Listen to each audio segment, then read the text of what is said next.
할렐루야. 여러분, 새해가 되었는데 어떤 꿈, 또 어떤 희망이 계십니까? 혹 여전히 해결하지 못한 어떤 문제를 안고 새해를 시작한 분들 안 계신지 모르겠습니다.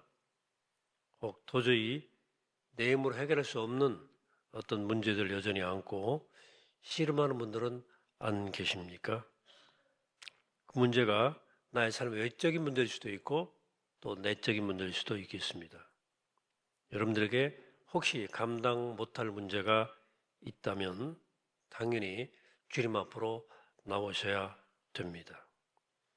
오늘 본문은 감당 못할 문제 앞에서 한 생명이 주님 앞으로 나온 얘기입니다. 바로 주님께서 나병 환자를 고치신 이야기입니다. 자, 오늘 근데 이 사건의 등장인물은 누구이고 오늘의 주인공은 누구일까? 우리는 고침받은 나병 환자를 주인공으로 여기기 쉽습니다. 하지만 누가는 그의 이름도 밝히고 있지 않습니다. 성경 특히 복음서의 기사의 주인공은 항상 변함없이 예수 그리스도이십니다. 주님은 나병 환자를 고치심으로써 당신이 누구신지를 드러내셨어요. 누가는 언제 어디서 이 사건이 일어났는지에 대해서 상세히 언급하지는 않습니다. 그보다 더 중요한 사실, 즉 대의사인 예수님을 부각시키려고 하는 것이 그의 주 관심사였기 때문입니다. 오늘 총 5절 짧은 절의 기록이 크게 2개로 나뉘어지는데요. 사건 자체에 대한 기록이 12, 13, 14절이고 이어서 15, 16절에 그 기적이 일어난 이후 청중들의 반응과 주님 자신이 각각 주님의 그 행동, 처신이 각각 나누어져 기록되어 있습니다. 대조적으로. 전반부 사건 자체의 기록도 또다시 둘로 쪼갤 수 있는데요. 모든 기적이 12, 13절에 일어났고 기적이 일어난 다음 예수님이 깨끗함을 받은 그 사람을 향해서 해야 할 일이 무엇인지를 또 경계를 하시는 장면이 14절에 나옵니다. 자, 이제 한번 사건 발생 현장을 좀 가봤으면 좋겠어요. 이 사건은 아마 예수님이 가버나움이라는 동네에서 계실 때 일어났던 사건으로 여겨집니다. 한 나병 환자가 이제 등장해요.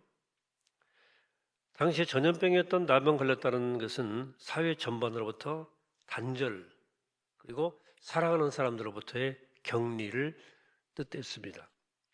이게 나병 환자의 처지입니다. 율법은 나병 환자를 일반 시민들이 거주하는 거주지로부터 추방해가지고 격리 수용토록 명령하고 있습니다. 당시 유대 사회에서는 나병 환자가 사람들을 만났을 때는 스스로 나한테 가까이 오지 말라고 부정하다, 부정하다, 부정하다라고 외쳐야 했어요. 또 가족의 장례식도 참석할 수 없었습니다. 따라서 오늘 이 나병 환자의 출현은 의외의 사건이었음을 알 수 있습니다. 나타나지 말아야 할 자리에 이 사람이 나타난 거예요. 사연이 있었겠죠. 그러나 그의 사연을 듣기 전에 먼저 그의 행동과 그의 모습을 좀 살필 필요가 있겠습니다. 한 사람의 행동과 표정은 매우 중요하죠. 게다가 누가는 그 입에서 나오는 말을 전달하기 전에 그 어떤 행동을 했는가를 기록하고 있습니다. 예수님 보자마자 달려가서 그분 발 앞에 엎드렸다 이렇게 전합니다. 누가는 본래 직업이 의사였는데 이 기록에 의사의 그 직업 본능이 엿보이는 것은 다른 복음서 기자들은 그저 나병 환자라고만 기록했는데 여기에 대해서 누가는 온몸에 나병 들린 사람이란 좀 디테일 표현을 씁니다. 그 나병이 깊어져서 아주 중한 상태라는 사실을 언급하고 있습니다. 완전히 나병이에요. 온몸에 성한 것이 없이 진물이 나고 심하게 문드러진 그가 예수님을 보자 그 발 앞에 나와서 엎드려서 간청했다.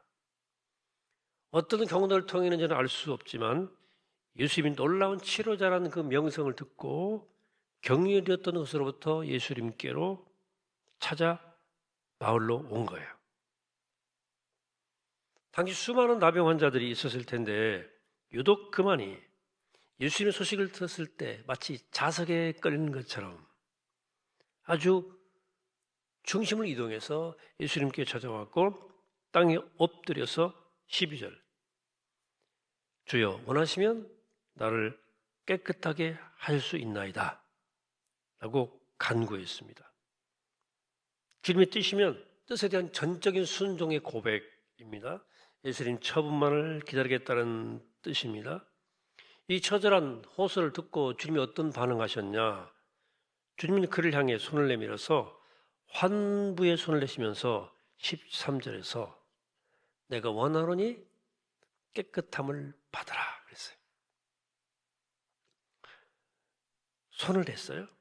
여기 주님 모습은 율법의 규정보다는 율법의 정신과 원리를 따라 하신 행동이에요. 유대교 율법에 따르면 사람이 나병 환자를 만지는 것은 부정해지는 것이므로 금기사항입니다. 하지만 누가 나병 환자의 몸에 환부에 손을 대시는 주님의 이 자비의 손길을 변환할 수 있을까? 주님의 능력에 무한하신 만큼이나 주님의 자비 역시 무한해요. 우리 하나님의 전능하심에 대해서는 비교적 쉽게 믿습니다. 그렇죠? 무한한 자비, 무한한 전능. 그러면서도 하나님이 우리를 향한 자비, 긍휼의 마음, 우리 깊이 이해하지 못해요. 여러분, 하나님의 전능하심이 크시겠습니까? 하나님의 자비하심이 크시겠습니까? 하나님은 능력도 놀라우시지만 그 사랑과 자비는 더 놀라워요. 그 자비가 한이 없어요. 내가 원하노니 깨끗함을 받아라. 이게 전능하신 하나님 그리고 자비로우신 주님의 권위 있는 선언이었습니다. 근데 여기 주님이 나와 앉아 환부에 손을 대시는 순간 율법적으로는 주님이 부정을 타야 돼요. 하지만 생명의 주인이신 예수님이 손을 대시자 부정의 역으로 생명의 전염으로 바뀐 거. 생명의 전염이 일어났어요. 예수님께 그 사람에게 전염이 된 거예요. 그 부정의 병, 나병이 떠나가고 생명이 회복된 것입니다. 마치 주님이 우리의 죄, 우리의 나병, 영적 나병을 뒤집어 쓰시고 우리를 깨끗하게 하신 것처럼 이 나병 환자는 주님의 거룩한 자비의 손길로 생명이 전염되어서 깨끗해졌다. 온전해졌다는 거예요. 언제나 그랬듯이 주님의 치료는 즉각적이고 또 완벽합니다. 주님 말씀이 그 입에서 선포되는 즉시 나병이 그의 몸에서 떠나갔어요. 온 몸이 어린아이 살같이 깨끗하게 변화됐어요.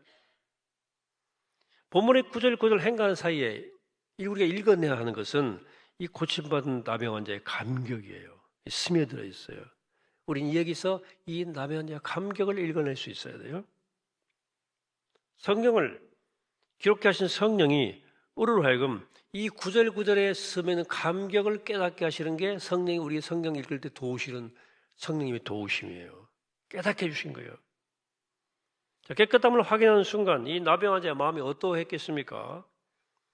아마 온 세상이 달라 보였을 거예요. 내 몸을 보세요. 다 나았잖아. 너무나 감격스러울 거 아닙니까? 이 감격이 느껴져야 돼. 이 감격이 느껴지면 나병 환자 이야기는 더 이상 남 얘기가 아니에요. 이 사람은 자신의 살을 보았을 때 믿을 수가 없었어요. 만나는 사람마다 붙잡고 이야기하고 싶었을 것이고 살던 동네로 곧장 달려가고 뛰어가고 싶었을 겁니다. 나 나았다. 이 사람 감격에 벅찬 그를 향해 주님은 하나의 신중한 충고를 건네십니다. 14절에 아무에게도 이러지 말고 가서 제사장에게 네 몸을 보이고 또 내가 깨끗하게 됨으로 인하여 모세가 명한 대로 예물을 드려 그들에게 입증하라. 그가 공동체에 다시 받아들여지기 위해서는 먼저 제사장에 가서 소위 건강진단서 확인을 받아야만 돼. 그래서 먼저 성전으로 뛰어가서 오늘로 말하면 교회에 알린 거예요. 교회. 한 사람의 질병이 회복된 것은 그렇죠? 그것이 육신의 질병이든 영적 질병이든 그 회복은 일상의 삶으로 공동체의 복귀를 뜻하는 것이었기 때문에 그건 개인의 기쁨 물론 공동체 전체의 기쁨이에요. 또한 그는 이 놀라운 기적의 치료로 인해서 먼저 하나님에게 감사의 예물을 드려야 했다는 거예요. 이유가 있어요. 오늘 절망적인 상황에 부딪혔을 때는 우리가 하나님 외에는 소망이 없다고 하나님께 매달려요.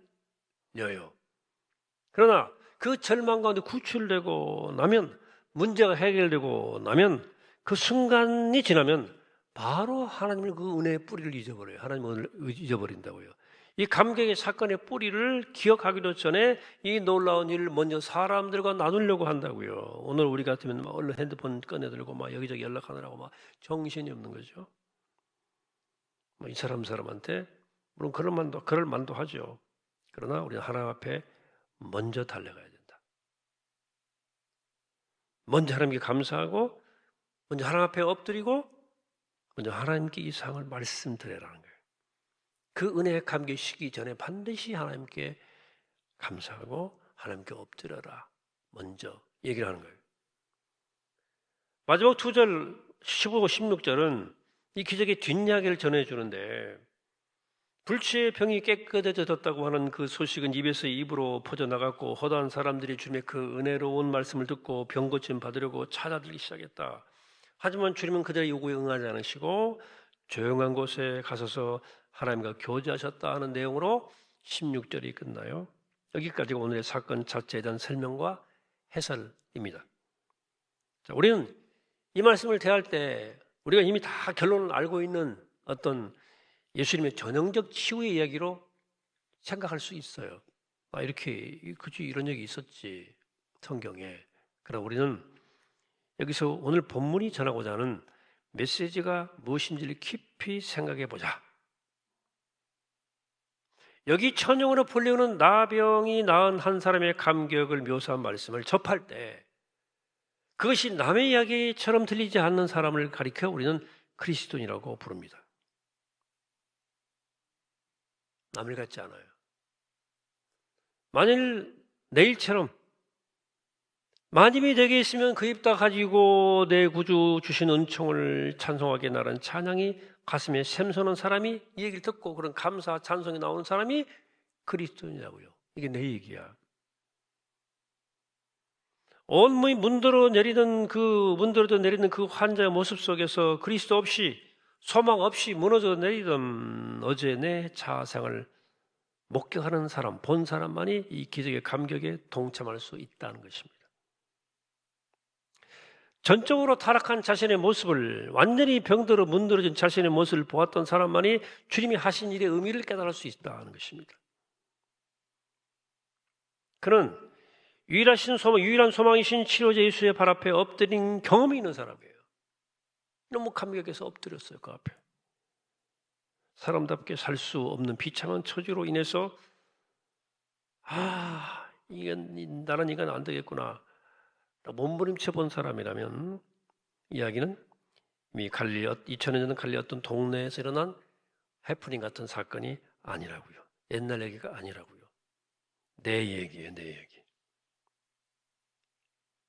어쩌면 성경이 이 나병 환자의 이름을 밝히지 않는 것은 이런 이유였을지 모르겠다. 굳이 이름을 밝혀서 한 사람을 특정할 필요가 없었기 때문입니다. 온몸에 나병이 만연한 것이 곧 바로 나의 모습이고 하나님을 떠난 인류 모두의 참상의 실제이기 때문에 그렇습니다. 한 군데도 상한 데 없이 온몸이 나병으로 문드러진 그처럼 병적으로 타락한 사람의 표상인 이 사람이에요. 그 모습 그대로라면 그런 사람들로부터 배척을 받는 것은 물론이고 하나님의 거룩하심 앞에서 용납될 수 없는 사람이에요. 자신의 이런 비참한 실존, 비참한 문드러진 영적 실존을 본 사람은 구원자 예수 앞에, 발 앞에 비로소 엎드러지는 거예요.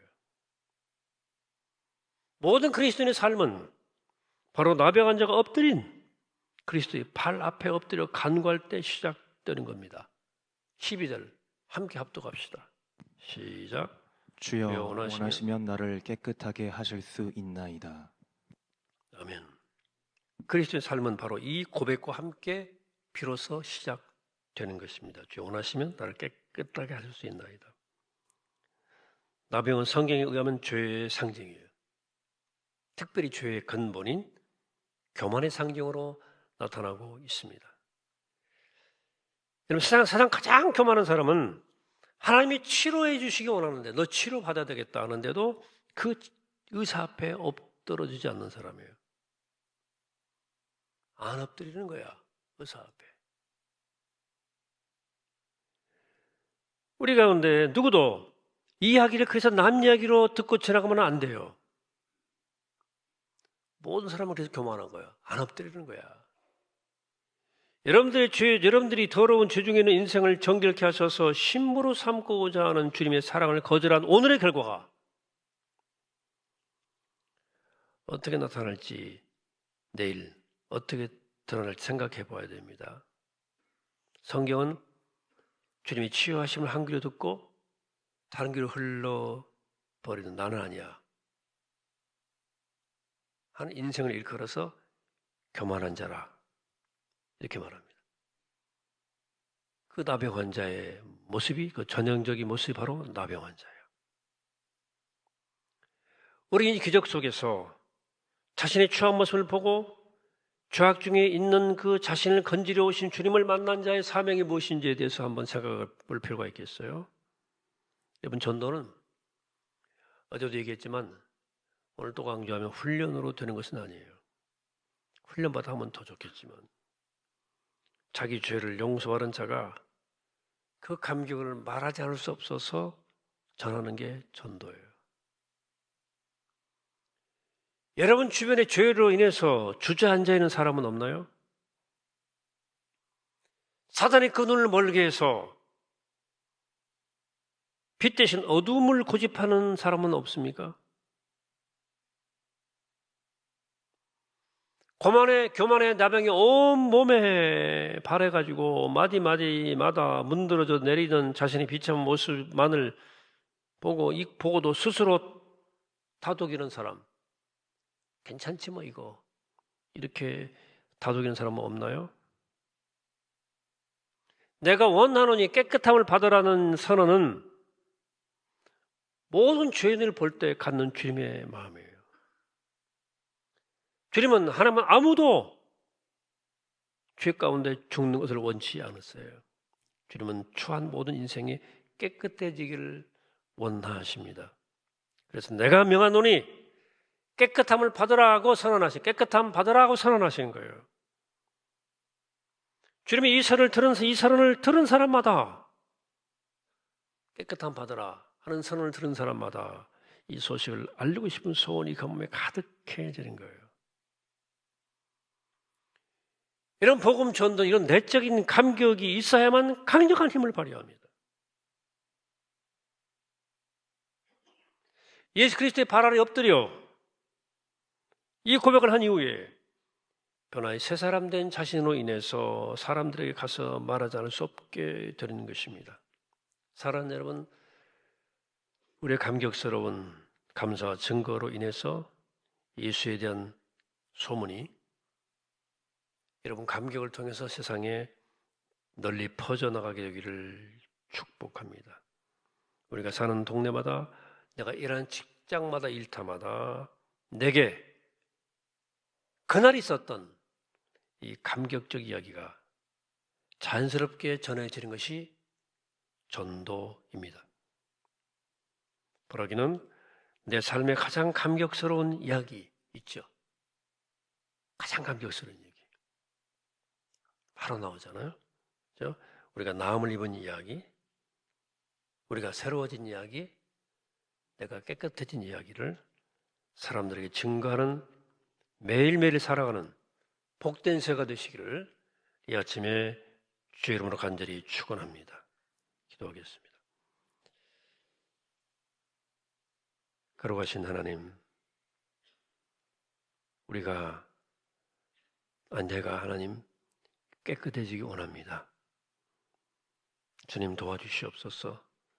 내 영혼과 몸이 만신창이인데 온몸이 문드러졌는데 주님 하실 수 있습니다. 깨끗하게 해주시옵소서. 주님 말씀하십니다. 내가 원하노니 깨끗함을 받아라. 주님의 선을 듣고 일어선 내 영혼의 모습 우리가 압니다. 그 감격 오늘도 누리게 하시고 그 은혜 오늘도 맛보게 하시고 그 사랑 전하며 내가 남을 위한 입은 이야기, 내가 새로워진 이야기, 내 삶의 가장 감격스러운 이야기를 전하는 삶을 살 수 있도록 우리를 축복하여 주옵소서. 감사드리옵고 예수 그리스도 이름으로 기도하옵나이다. 아멘.